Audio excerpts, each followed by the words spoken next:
इस कार्यक्रम का भुगतान किया है क्रिप्लो डॉलर मिनिस्ट्री ने। I'm a world changer.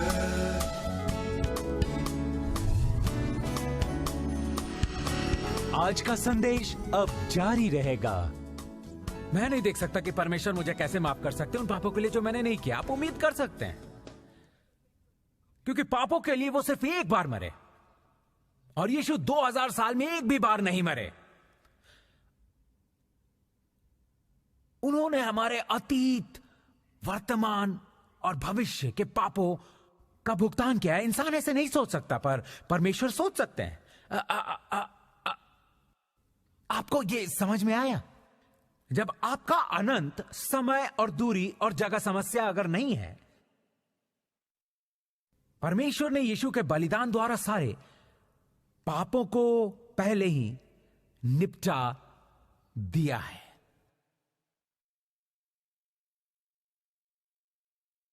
बल्कि देखिए, इब्रानियों 10:10 वो इच्छा को जगह देंगे। मुझे लगता है हम कभी कभार इसे जल्दी पढ़ लेते हैं, लेकिन वो इच्छा को प्रभाव देंगे। इब्रानियों 10:10। आप मुझे चीखने चिल्लाने और इतना उत्तेजित होने के लिए माफ कीजिए। मैं धीरज रखना चाहता हूं, आपको मेरे साथ ले जाना चाहता हूं, लेकिन आपको तो पता ही नहीं कि उन्होंने आपके लिए क्या किया है।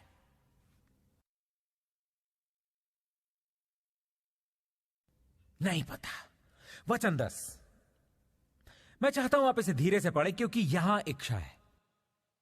उसी इच्छा से हम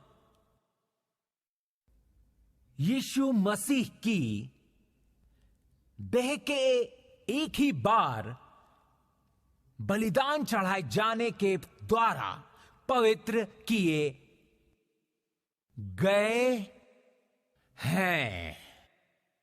अब मुझे आपको दिखाने दीजिए कि यहां इसका अर्थ गलत हो गया। आपको पवित्र किया गया, आपको छुड़ाया गया, आपको शुद्ध किया गया, आपको यीशु द्वारा पवित्र बनाया गया। उनका शरीर, उन्होंने क्या कहा? एक क्या बार ही। अब मुझे आपको दिखाना है कि जब उन्होंने सब एक ही बार कर दिया, तो वो एक बार, ये सुनिए, एक बार ही हमेशा के लिए। अब आपको इससे समस्या नहीं होगी, क्योंकि मेरा मतलब है हम इसके बारे में बात करें, लेकिन मुझे आपको दिखाने दीजिए कि कैसे पेंटिकोस्टल ने पहले इसका अर्थ बताया था। पेंटिकोस्टल ने सर्वधर्म त्याग के सिद्धांत के बारे में खोज की।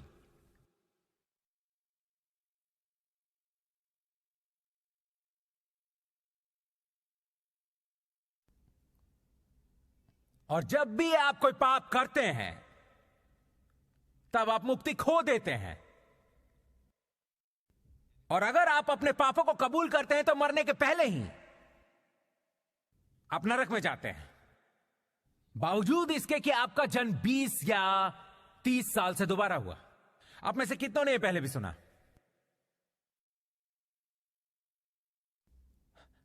अब आप उन सारी चीजों के बारे में सोचिए जो हम पिछले 3-4 हफ्तों से बात कर रहे हैं, और आप यह निष्कर्ष लगाएंगे कि जैसे मैंने कोई गलत शिक्षण ले लिया हो, त्रुटियों से भरा।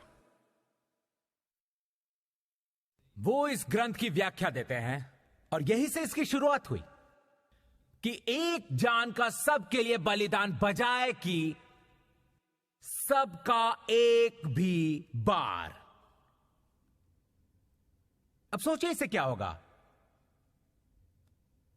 सब लोगों के लिए एक ही बलिदान। इसका मतलब यह नहीं है कि बलिदान ने हमेशा के लिए काम कर दिया है। वो बलिदान हमेशा के लिए है। इस बात को अनदेखा कर देता है। ये अनंत है, वो हमेशा के लिए है। अगर आप उस बात पे ध्यान दें कि ये सब लोगों के लिए था, हाँ, ये सब के लिए था जिनको ये चाहिए था, लेकिन हमेशा एक सही संदर्भ में। और अगर ये आपके लिए हमेशा के लिए नहीं होता, तो आप सोचते कि अरे अब क्या होगा। और देवियर सजों में बड़ी समस्या यह है कि यह होगा। अगर आप अपने पापों को कबूल नहीं करते, तो जो सारी चीजें जो अभी गलत हैं, और मैं परमेश्वर की आत्मा द्वारा देखने वाला हूं कि क्या मैं इसके बारे में कुछ कर सकता हूं। अगर आप अपने पापों को कबूल करते हैं, खैर अब जो ये पहली समस्या है, जो हम पाते हैं, प्रभु अगर आप मुझे ये करने में मदद करते हैं तो मैं ये कर सकता हूं, मैं ये देख सकता हूं, पर मुझे ये करने के लिए राह बताइए। इब्रानियों 10:18 हमें हमारी पहली समस्या देता है, 17 और 18। ठीक है, अब देखिए, वो समारोह जिनका हमने निर्माण किया है हमारे जीवन की कुछ कमियों से निपटने के लिए। वचन 17 और 18 कहते हैं, मैं उनके पापों को और उनके अधर्म के कामों को फिर कभी स्मरण न करूंगा, और जब इनकी क्षमा हो गई है तो फिर पाप का बलिदान नहीं रहा। अन्य संस्करण के वचन 18 में कहा गया है, और जब पूरी क्षमा हो गई है, पापों के दंड को खारिज कर दिया है, तो फिर पाप का बलिदान नहीं रहा। वो कहते हैं कि आप पाप के चढ़ावा क्यों ला रहे हो जब बलिदान ने सब कुछ संभाल लिया है और सारा भुगतान हो गया है, और आप उस चीज का भुगतान करने की कोशिश कर रहे हो जिसका भुगतान पहले से हो चुका है।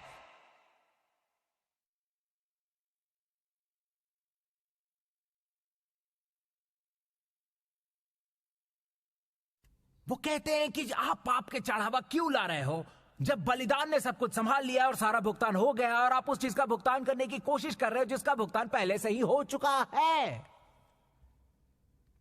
खैर, ये नंबर 1 था। नंबर 2, समस्या 1 यूहन्ना अध्याय 1 में है।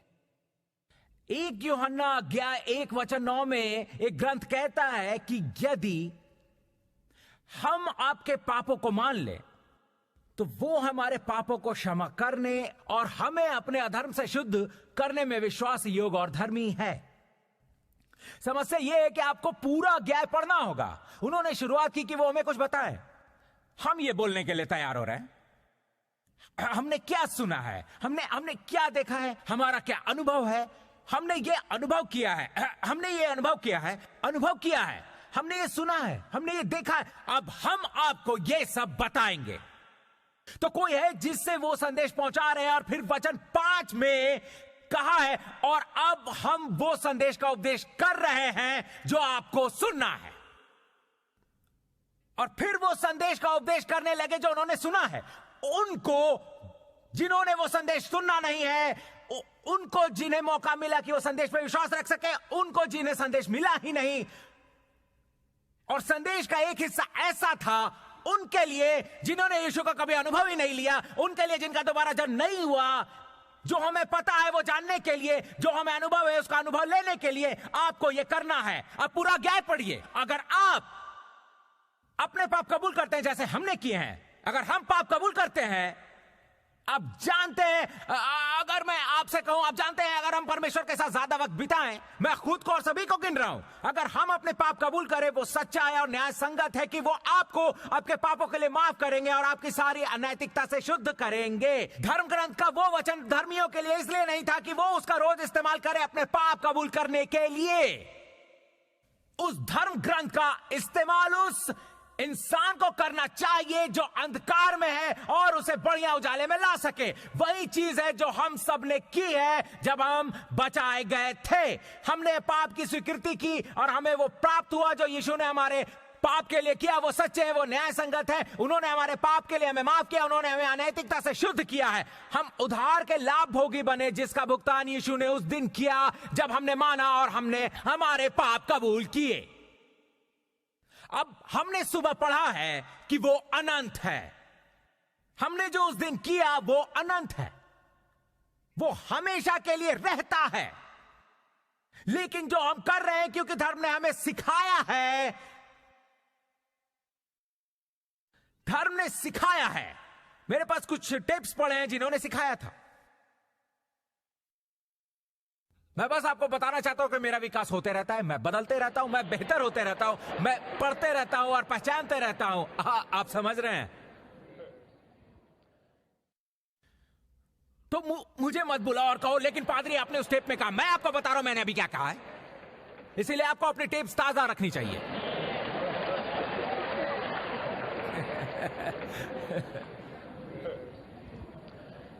सोचो हम क्या कर रहे हैं, इसके बारे में अभी सोचो। आज हम कुछ करते हैं, हे परमेश्वर पाप कबूल करता हूं, हे परमेश्वर, परमेश्वर स्तुति मैंने उसे निपट लिया। सोने के लिए तैयार हो जाओ, हे परमेश्वर मैंने ये किया, मैंने ये किया, मैंने ये किया, मैंने ये किया, ओह मैं अपना पाप कबूल करता हूं। ठीक है, आप अपने पाप कबूल कर रहे हैं, इसका मतलब है कि आप आज्ञा तोड़ रहे थे। लेकिन उस भाग का क्या जहां वचन कहता है, इसलिए जो कोई भलाई करना जानता है और नहीं करता उसके लिए यह पाप है। उसका क्या जो चीजों का नहीं जो आपने तोड़ी, लेकिन उसका क्या जो आपने नहीं किया।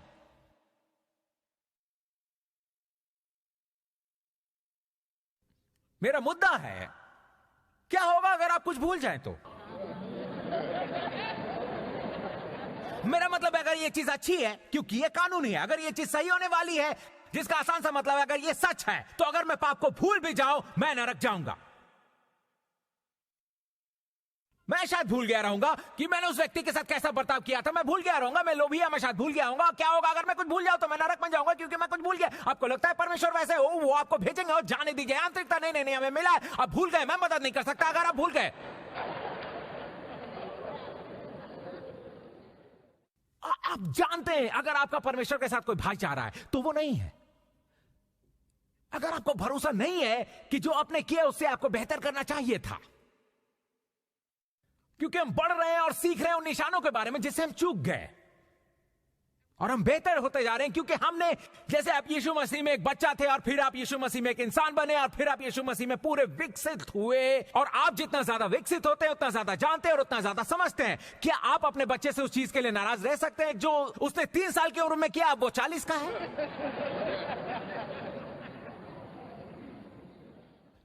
वो काम नहीं कर रहा। आपने अपने पाप कबूल करने नहीं चाहे और ये रस्में नहीं करनी चाहिए उस चीज से शुद्ध होने के लिए जिससे आप पहले ही शुद्ध हो चुके हैं, और आप बार बार कर रहे हैं। पादरी मुझे क्या करना चाहिए? ठीक है, अगर आपको पता करना है तो यह है जो आपको करना चाहिए। ये देखो, ये देखो, एक रास्ता है और एक रास्ता है। आप गलत रास्ते पर जा रहे हैं, भैम बम पवित्र आत्मा आपको समझाती है कि तुम निशा से भटक रहे हो।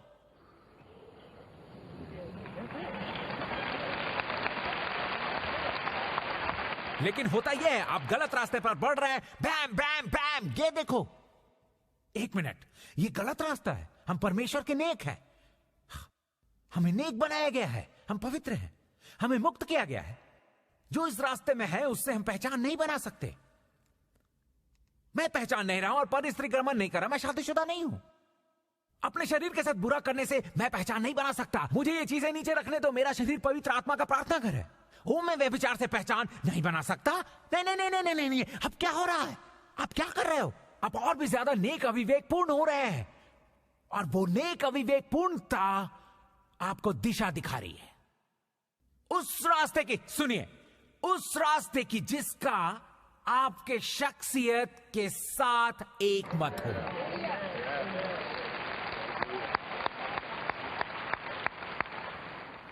आपकी आत्मा के अंदर का भाग उस चीज के पास नहीं जाना चाहेगा जो वो क्या है उससे अनुरूप नहीं है। आप अंदर से पवित्र हैं, आपके अंदर का हर हिस्सा पवित्रता से जीना चाहता है, और यह दृढ़ विश्वास हमेशा रहेगा।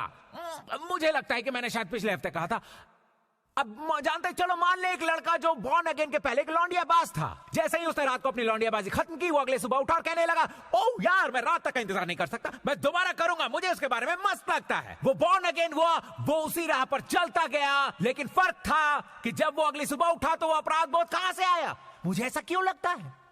क्या चल रहा है? मुझे क्यों नहीं चाहिए? मैं ये करता आया हूं, मुझे ऐसा क्यों लग रहा है? आपको ऐसा इसलिए लग रहा है क्योंकि अब पवित्र आत्मा आपकी आत्मा के साथ एक हो गई है, और पवित्र आत्मा का काम है आपको पूरी जिंदगी तक राजी करना जब तक आप गलत राह पर चल रहे हैं, और आपकी मदद करके राह दिखाए, जिसका मतलब है दंड देना। वो कोशिश कर रहे हैं आपको वो राह दिखाएं जो आपकी नई पहचान के साथ अनुरूप है।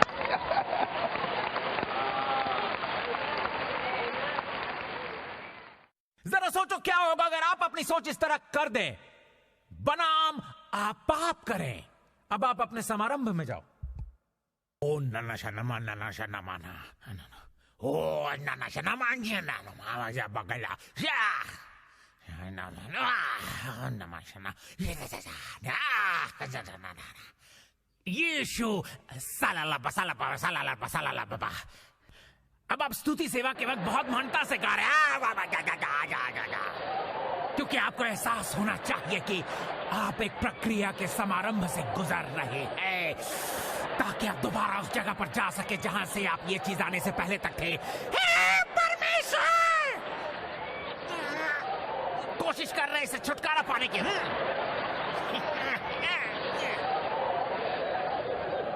रस्में कोशिश कर रहे हैं कुछ त्याग की। मैं इसके लिए कैसे प्रार्थना कर सकता हूं, और हमें खुद को इसके लिए भुगतान करने के लिए तैयार करना होगा। हम इसके लिए कैसे भुगतान कर सकते हैं? हम जानते हैं हम कैसे इसका भुगतान करेंगे। हम बस योग्य नहीं हैं। अब ये देखो, अब आप पुराने धर्म ग्रंथ निकालोगे जो आप नहीं पढ़ते। ओ मेरी सारी नेकता गंदे फटे कपड़ों की तरह है। अपना मुंह बंद करो। जब परमेश्वर ने आपको नेक बनाया तब उन्होंने आपको गंदे फटे कपड़े नहीं दिए। आप अब उस तरह नहीं हो। वो पुराने विधान के लोगों के लिए था जिनका बॉर्न अगेन नहीं हुआ करता था। आप उसका भुगतान करने के तरीके ढूंढते रहते हैं। तो मैं बस शांत रहने वाला हूं। हे भाई, क्या चल रहा है? सब ठीक है, क्योंकि आपको लगता है आपको उसके लिए भुगतान करना है। और फिर प्रलोभन क्या है? मुझे लगता है मुझे परमेश्वर को कुछ देना बाकी है, इसीलिए मुझे उनके व्यक्तित्व में नहीं आना। मुझे उन्हें कुछ देना है। हम अभी भी उसका भुगतान करने की कोशिश कर रहे हैं। मैं आऊंगा हर एक पुनरुत्थान रात में, हर एक में। मैं अब 1 घंटा ज्यादा प्रार्थना करूंगा। मैं नया विधान 45 मिनटों में पढ़ लूंगा।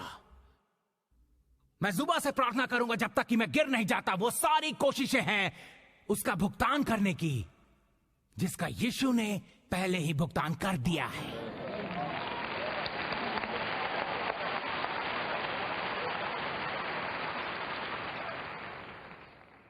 और इसीलिए शिष्टता का संदेश प्राप्त करना मुश्किल है।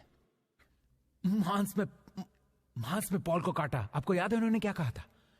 वो शैतान, वो मांस में काटा यानी शैतान है। अब जानते हैं कि जवाब क्या था? शिष्टता, जो मैंने आप में डाली और मैंने जो कुछ भी किया वो काफी है। किसी भी चीज के लिए जो शैतान आप तक लाना चाहता है, जब वो आपको महसूस करवाता कि आपको कुछ देना बाकी है, मेरी शिष्टता काफी है। उसे कहो कि मैं मास्टर कार्ड इस्तेमाल करता हूं।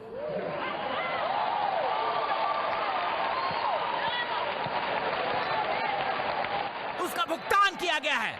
आप समझ रहे क्या कह रहा है? उसका भुगतान किया गया है। अपने पापों का भुगतान हुआ है। भूतकाल, वर्तमान, भविष्य, उसका भुगतान हुआ है। अपना ध्यान पाप से हटाओ। अपना ध्यान परमेश्वर की नेकता पर लाओ। अपना ध्यान परमेश्वर की पवित्रता पर लाओ। आप यीशु मसीह में कौन है उस पर अपना ध्यान लगाओ, और आप क्या थे उस पर ध्यान देना छोड़ दो। आप अभी शैतान के बच्चे नहीं हैं। आपको खरीदा गया है और भुगतान किया गया है, और यीशु आपके नए परमेश्वर है।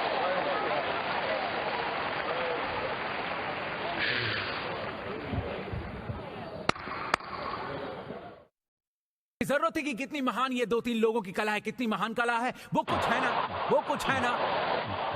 ना। देखिए परमेश्वर ने मेरे लिए क्या किया है। और आप सोचिए, मैं फिर भी शैतान की प्रशंसा करूंगा और उसको पूजूंगा। आपको लगता है कि उसने जो मेरे लिए किया उसके बाद मैं वही करूंगा जो मैं पहले करता था? उन्होंने मेरे लिए जान दी, उसके बाद भी गर्भ के होने के पहले ही उन्होंने मुझे बचाया, मुझे पवित्र किया, मुझे मुक्त किया, मुझे बुद्धि दी, मुझे परमेश्वर की धार्मिकता दी, मेरी जिंदगी बदल दी और मेरी गलतियों को माफ किया। मैं यहाँ सुकृत हूं ताकि मैं यहाँ खड़े होके उनके निकट आ सकूं।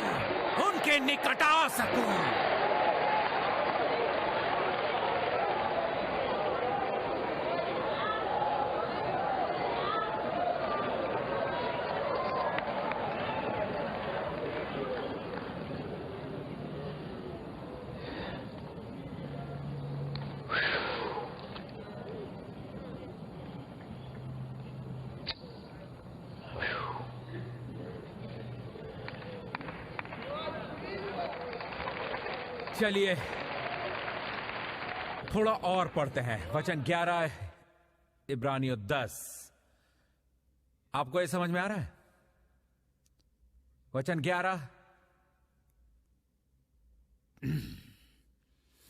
तैयार, पढ़िए।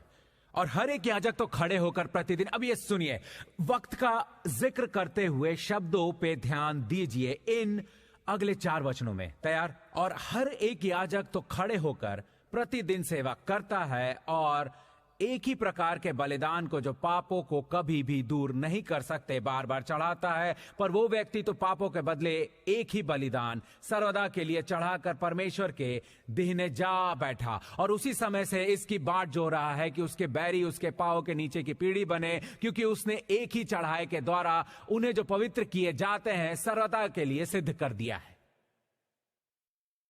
तो यीशु के एक बलिदान ने आपका उदर और आपको पवित्र कितनी देर तक किया? कितनी देर तक? ठीक है, इब्रानियों 12 पढ़िए। इब्रानियों 12:23।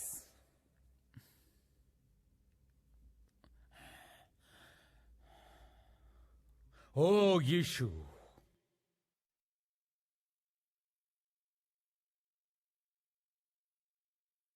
वचन 23। मेरे साथ जोर से पढ़िए, तैयार पढ़िए। और लाखों स्वर्गदूतों और उन पहिलौठों की साधारण सभा और कलीसिया जिनके नाम स्वर्ग में लिखे हुए हैं, और सबके न्याय परमेश्वर के पास, और सिद्ध किए हुए धर्मियों की आत्माओं। मेरा मतलब है वो कितना साफ हो सकता है? आपकी आत्मा को हमेशा के लिए परिपूर्ण बनाया गया है, हर वक्त के लिए। आप परमेश्वर के साथ खड़ा रहने का अपना हक नहीं गवाते अगर आप पाप करते। आप परमेश्वर के साथ खड़े रहने का अपना हक नहीं गवाते अगर आप पाप करते। आप नहीं गवाते। वो सुधारवादी है ना। ज्यादातर धर्मियों को सिखाया जाता है कि उनका प्रदर्शन परमेश्वर के साथ उनके संबंध पर असर करता है, लेकिन वो सच नहीं है। आपको हमेशा के लिए माफ किया गया है, आपको हमेशा के लिए शुद्ध किया गया है, आप एक नए इंसान बन गए हैं।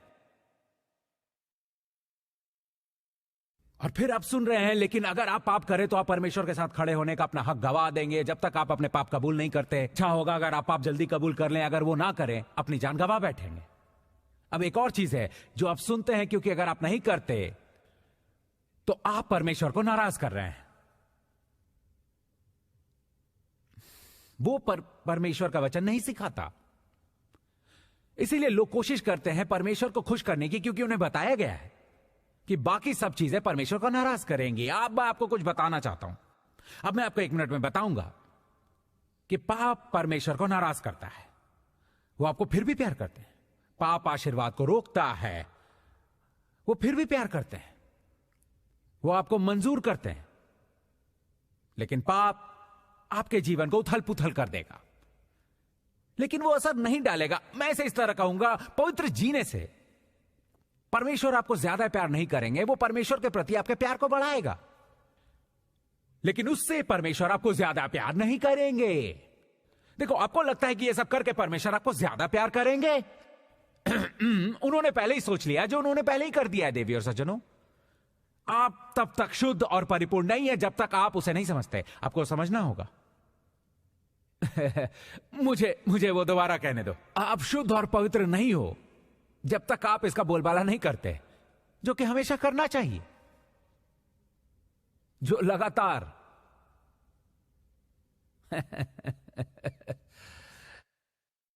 मेरा मतलब उसके बारे में सोचो। लोग जो सोचते हैं जिन्होंने आज खो दिया और उन्हें दोबारा शुरुआत करनी होगी,